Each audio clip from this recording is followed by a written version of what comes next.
ഇന്ന് നമുക്ക് വാഴച്ചുണ്ട് പയർ തോരൻ ഉണ്ടാക്കുന്നത് എങ്ങനെയെന്ന് നോക്കാം.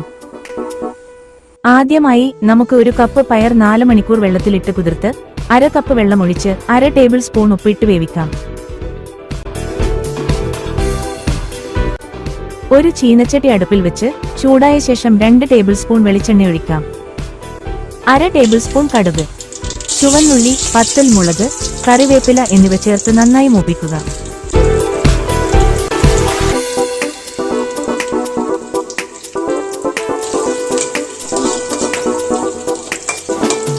അരപ്പ് തയ്യാറാക്കാനായി 1/2 കപ്പ് തേങ്ങ ചിരകിയത്, പച്ചമുളക്, 3 ചുവന്നുള്ളി, 1/2 ടീസ്പൂൺ മഞ്ഞൾപ്പൊടി.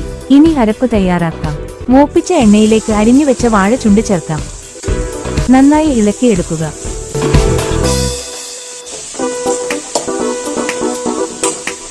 ഇനി അരപ്പ് ചേർത്ത് നന്നായി ഇളക്കാം.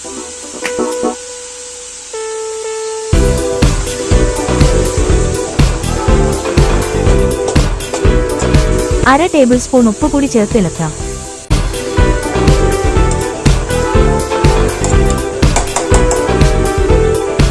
ഇനി അടച്ച് നന്നായി വേവിക്കുക.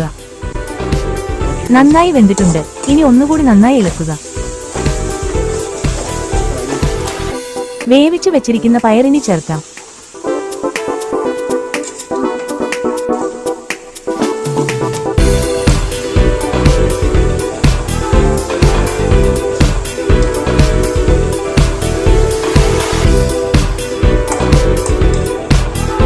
ഒന്നുകൂടി മൂടി നന്നായി വേവിക്കുക.